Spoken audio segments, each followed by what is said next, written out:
Ganda agamba nti ntasiima bulaagiwa era nga bw'atyo omwana mulenzi Edrisa Musuuza era atukkiriza engombe eyo n'agamba nti kanveeyo mbe nga nsiima ku bantu bange abambeereddewo. Mbaniriza mwena abali ku NCK TV mwebale kubanga muli naffe, mwebale kutambula naffe. Gigenda gitya, gitambula gitya? Katusuubire nti kimu kitambula bulungi ate nga nammwe gye muli bulungi. Yasigwa ali atanaba kubanga osubscribinga ku channel yaffe, ke kaseera mukwano okubanga osubscribinga, ringinga that notification bell, osharinge, olikinge, saako n'okubanga oleka comment yo. Ebisigadde byonna buterevu amawulire nja kubanga ngakuwa. Almost weeks 2 zonna twadde twetoololera ku Edrisa Musuuza kino, Edrisa Musuuza kiri, Rema kino, Rema kiri, naye nga era nabyo byetaagisa kubanga tulina okubanga tumanya what exactly is going on. Naye byonna nga bigenda mu maaso. Musajja mukulu amanyiddwa nga Edrisa Musuuza aka Eddie Kenzo, the big talent boss, avuddeyo n'agamba nti katwale omukisa guno okubanga asiima Bannayuganda mwenna abamwagala n'abatamwagala, nti mwenna mwebale kubanga mumusabira okubanga kati naye afunye omuntu gw'asobola okubanga asetolinga naye. Eddie Kenzo agamba nti okusinziira juzi ge yali wali ku Comedy Store n'avaayo n'agamba oba n'alangirira mu bantu nti Honorable Fiona Nyamutoro oyo omuntu wange era mwinamu omwana oba tulina n'omwana, nti abantu abamu bakitwala bubi, abamu ne bamwogerera ebigambo, nti abamu ne bamuvuma, nti naye abadde tavangayo okwogera ekintu bwe kityo, nti naye yalaba abantu nga bagezaako okumubuuza nti n'alowooza nti oba oliawo wanaakyogera bw'atyo tekijja kubaako bekikosa, nti naye atwala okubeetondera oyo yenna waba awulira nti kyamukosa okuvaayo mu lwatu n'ayogera nti Honorable Fiona Nyamutoro muntu wange era tulina n'omwana. N'agamba nti kirungi Honorable Fiona Nyamutoro ye teyakifunamu buzibu era takirinaako buzibu nti akuba yakyogera mu bantu. N'agamba nti asiima nnyo Bannayuganda okumusabira naye okubanga nti afunye oba agudde mu laavu. Kenzo agamba nti ebbanga lyamaze nga mukyala Rema baayawukana, agamba nti bbanga ddene omuntu okubanga kati okuze n'okwetegereza, nti wabanga waliwo ensobi ze yakola luli kati akuze, nti asobola okubanga akyenjula n'amanya nti kino nakikola luli tekyali kirungi, this time around ndemu okubanga nkiddamu. Agambye nti bintu bingi nnyo bibaddewo mu bulamu bwe mu period eyo yonna nga amaze okwawukana ne mukyala Rema Namakula. Agamba nti ebbanga libadde liriiseewo naye ye mu bbanga eryo lyonna nti yayigiramu ebintu bingi era nti abadde yeetegereza n'okubanga alemma okufuna omuntu ate oba oli oluusi n'addamu ensobi ze yakola luli, nti kati alaba nti ke kaseera okubanga amovinga on n'afuna omuntu n'asetolinga naye. Eddie Kenzo ayongeddeko n'agamba nti okusalawo n'agenda ne Honorable Fiona Nyamutoro nti eyalabye nti y'omuntu omutuufu, nti okusinziira ku bbanga lye bamaze wamu buli omu ng'ayiga munne era buli omu ng'agezaako okwetegereza munne, n'okubanga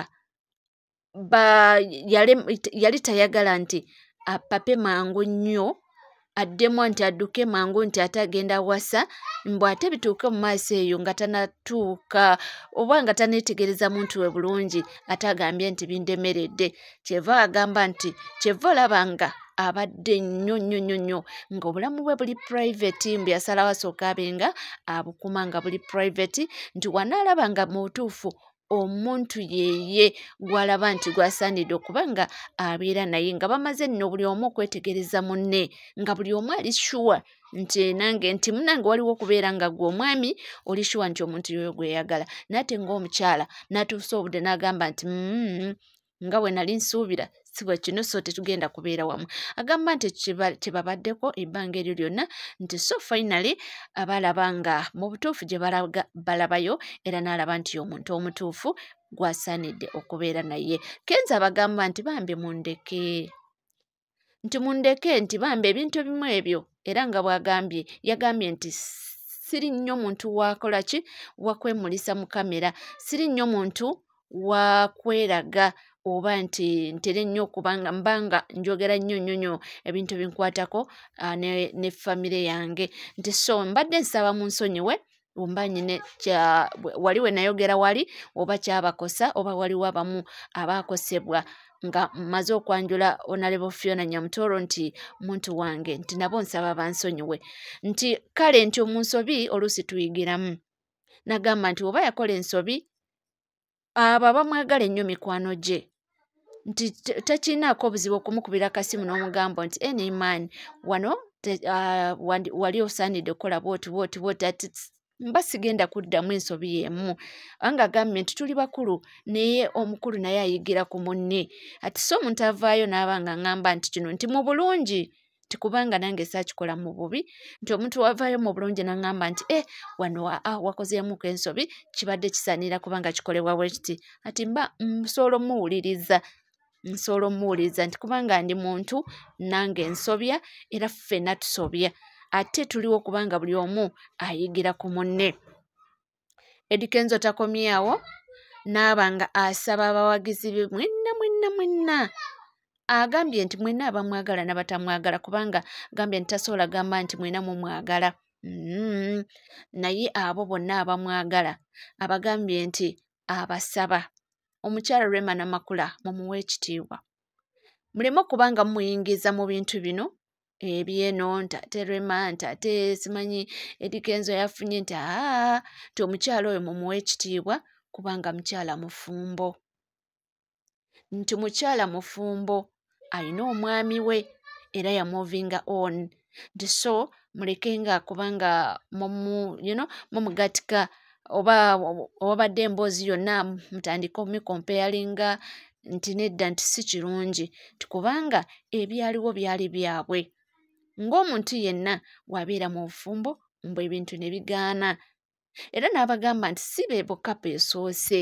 okubanga ebintu we biti bituukawo so abasabye busabi bafaanizi be nti bannange omukyala Rema mumuleke mumwesonyiwe ali mu bulamu bwe temumugatta mu bintu bino nga bwe yavuddeyo kati balangiridde embaga yaabwe nti bambi mumuleke kubanga ye gy'ali Rema ali happy ate ye n'agamba nti kyamwagaliza oba yasalawo n'afuna omuntu ng'amuwa essanyu agamba tekinaako buzibu naye abeebazizza timwebale kusaba buli omu yasaba mu ddiini ye buli omu yasaba mu ssaalayo nti ng'osabira Eddie Kenzo afune omubeezi agamba nti yeeyanziza nnyo nti era mwebale kusaba ssaala zammwe zaatuukirira kubanga yagambye nti nkula sidda buto era nange nkiraba nti ate ensobi za buto sisobola ziddamu kubanga zanjigiriza jasi kuyigiriza n'enkopamu kati manye ekituufu manye ekibi nti era mbakakasa era mbasuubiza nti sijja bba disappointinga. Agamba nti ebigambo bingi nnyo ebyogeddwa oyo yeeronda era tajja mmalako ekyalemya Rema n'oyo kijja mulemya bikyabagambye nti tajja bba disappointinga batiimu Eddie Kenzo n'Abannayuganda bonna nti abaagaliza Eddie Kenzo ebirungi agambye nti mu butuufu tagenda kuddamu ensobi ezaaliwo si kya nsonga zaali ku ye oba tezaali ku ye naye ng'ensonga ezimu ku ezo zaasembyeko essira z'ensonga z'okuba nti amaka gaabwe gali agaasooka baagateeka nnyo mu mawulire. Agamba yayigiramu ebintu bingi n'okwawukana we kwaliwo buli kimu nga kiri mu mawulire interview wano interview wali interview n'agamba nti nakyo kyamu affectinga nnyo kyaffectinze abaana baabwe jjukira bwali bukuze buvuddevuddemu olaba oba mulaba waliwo akakilipu nga Amal ng'akaaba lwakuba baali bamuseparatinga naki ne Maya ye nga alina okuddayo eri ewa maama we n'akaaba ng'agamba njagala tugende ne Maya. So agamba nti ebintu ebyo byonna yayigiramu ebintu bingi. Waliwo yatuuka ng'ayagala omwana we alebe ku mwana we naye nga tamulabako. Eddy Kenzo yalajja n'olw'omwana. So agamba nti ebintu ng'ebyo bwe bityo abadde tayagala biddemu. Era agamba nti ebbanga ly'amaze mu masekkati awo in between awo Rema nga agenze oba nga baawukanye agamba limumala okubanga alina kyayigiddemu ekinene nnyo era kyasuubira nti tagenda kubanga addamu oba abiddamu bye yakola mu buto. Nti kati muntu mukulu yeetegereza era amanye ekirungi n'ekibi. Nti teri asobola muwabya era teri asobola kuba nti kino kibaawo. Nti ate kati ayize muntu mukulu nti basobola okutuula ku round table ne bagonjoola ensonga singa wabaawo ekitatuukirira oba ekitatambudde bulungi mu maka gaabwe. Oyo ye musajja mukulu Edrisa Musuuza aka Eddy Kenzo, the big talent boss, bawa minisita omubwati. Yavuddeyo kubanga ate ayogera nga yeebaza Abannayuganda. Agamba nti musanyufu bitya. Mutuufu agambye nti ndi musanyufu nnyo nnyini ddala. Kikubanga ebbanga libadde liweddewo ate nga n'ebigambo bingi nti naye Mukama oyo talemererwangako. Agamba nti w'omusaba awulira. Era waliwo n'akaposti ke yakoze n'agamba nti ebintu bya Mukama Katonda bizibu. Nti twala obudde bwo. Leka omuntu okupushinga. Buli omu alina Katonda kye yamutegekera. Nti obudde bwo we butuuka Mukama akola ki? Nonno comments zibadde wali. Comments zibadde wali. Abaana bakomentinzeeko ne ŋŋamba kyekyo ng'agezaako okulaga nti singa oba oli awo ya papa teyandibadde afunye ono gw'ayina oba singa yamanyi kyabadde ategeeza naye nga bwe bityo we bitambula era nga bwe bigenda mu maaso. Kyensobola okugamba kyekimu nti mukwano gwange tukyali wamu era nga tukyatambula wamu era nga omukutu guli gumu gwokka NCK TV. Gwatana subscribinga ke kaseera okuba ng'osubscribinga. Ringing that notification bell, sharing or liking saako n'okubanga oleka comment yo ebisigadde butereevu amawulire tujja kubanga tugakuwa. Munzikirize mbe nga mberekereza naye nga tujja kubanga tukoma mu maaso awo n'amawulire mangi nnyo temuvaawo.